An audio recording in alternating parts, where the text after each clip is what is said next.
Waalaikumsalam warahmatullahi wabarakatuh. Waalaikumsalam warahmatullahi wabarakatuh. Waalaikumsalam warahmatullahi wabarakatuh. Bu.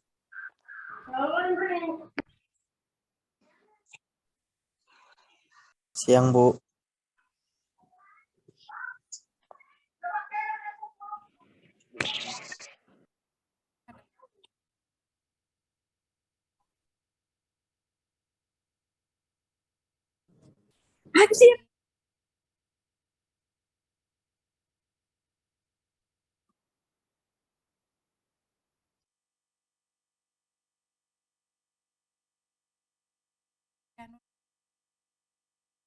Ya, Bu.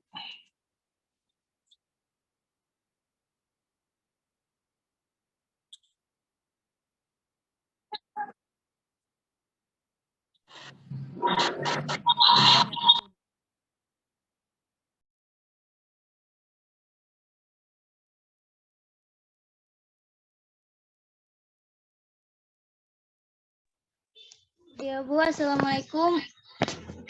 Suaranya dari sini aja ya Bu, karena mute-nya.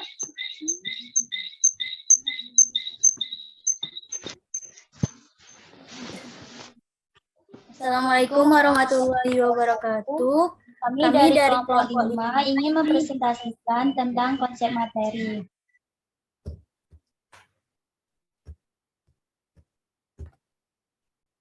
Di sini saya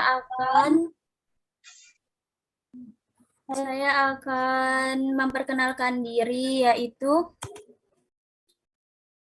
saya sebagai moderator Nurija Katima dan Fazrullah sebagai pemateri 2, Muhammad Farhan sebagai materi 3. Baik, langsung saja saya mulai, yaitu menelusuri model teks ulasan buku. Pengertian teks ulasan buku.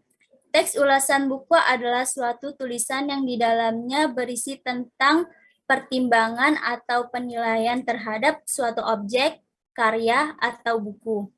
Dalam hal ini, penilaian yang diberikan bisa berupa keunggulan dan bisa juga kelemahan. Berikut ini langkah-langkah untuk menyusun teks ulasan buku.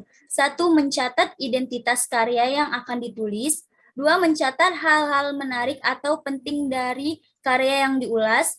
3. Menelaah kelebihan dan kekurangan karya yang diulas. 4. Merumuskan kesimpulan tentang isi dan kesan-kesan karya secara keseluruhan. 5. Membuat saran-saran untuk penikmat karya. Berikut ini yang merupakan ciri-ciri teks ulasan adalah memiliki struktur dari identitas karya, orientasi, sinopsis, analisis, evaluasi, dan rangkuman memuat informasi mengenai sebuah karya. Berdasarkan opini penulis atau pandangan dan komentar opini yang diberikan berdasarkan fakta yang diinterpretasikan, teks ulasan memiliki nama lain yaitu resensi. Struktur teks ulasan buku. Identitas karya. Pada struktur teks ulasan wajib, karya biasanya berisi judul pengarang, penerbit, tahun terbit, tebal halaman, dan ukuran buku. 2. Orientasi. Orientasi merupakan bagian pertama atau utama yang ada di teks ulasan. 3. Sinopsis. Sinopsis karya yang dicantumkan pada teks ulasan ini berupa ringkasan yang menggambarkan pemahaman penulis terhadap isi karya. 4. Tafsiran. Tafsiran merupakan penjelasan detail mengenai sebuah karya tulis yang diulas. 5. Evaluasi. Evaluasi ini biasanya ditulis setelah penulis selesai mendapatkan tafsiran dari suatu karya sastra yang diulas. 6. Rangkuman. Bagian terakhir yakni rangkuman. Rangkuman merupakan bagian teks ulasan yang berisi mengenai kesimpulan dari ulasan pada sebuah karya yang diulas. Menelusuri dan menganalisis model teks ulasan buku. Contoh teks mengulas bahaya penyalahgunaan narkoba. Sering dimuat di berbagai media. Contoh teks perangi narkoba dan strukturnya. Di sini kita bisa lihat identitas. Identitas itu mempunyai judul, penulis, penerbit, tahun, dan kita bisa menambahkan tebal, bahasa, dan sampulan. Orientasi. Orientasi merupakan pengembangan dari hasil peneliti.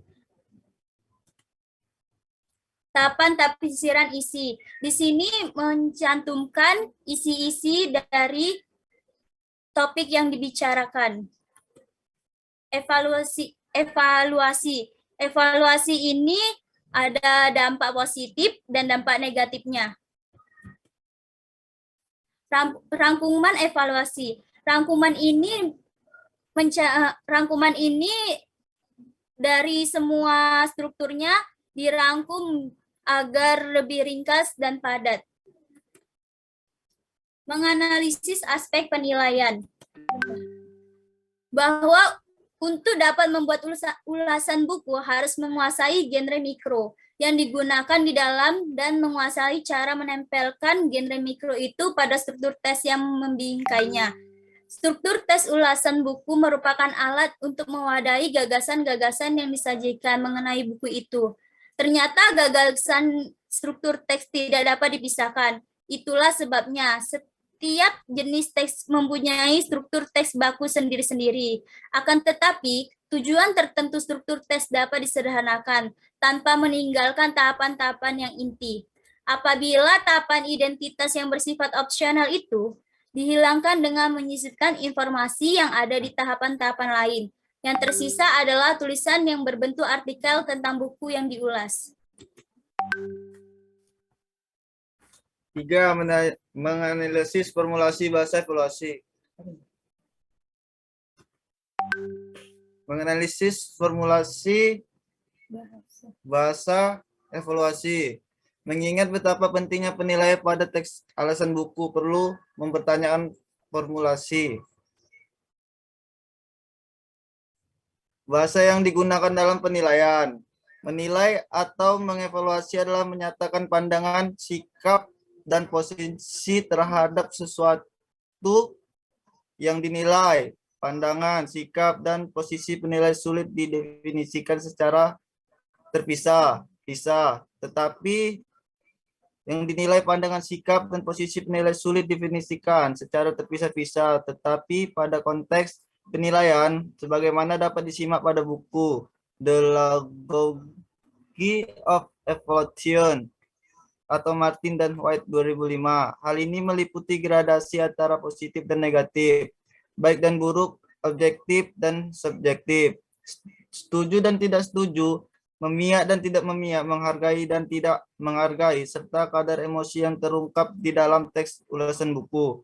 Pandangan, sikap, dan posisi penilai yang menunjukkan gradasi itu terlihat terutama pada penggunaan leksis nomina, verba, adjektiva, dan adverbia, khususnya adverbia cara, atau pada tataran kalimat al itu terlihat pada polaritas, kalimat positif atau kalimat negatif. 4. Menganalisis manfaat teks ulasan buku.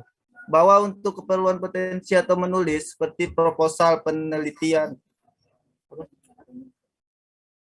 artikel ilmiah, tugas akhir, atau skripsi, kita perlu memiliki kemahiran dalam membuat alasan terhadap buku dan materi lain.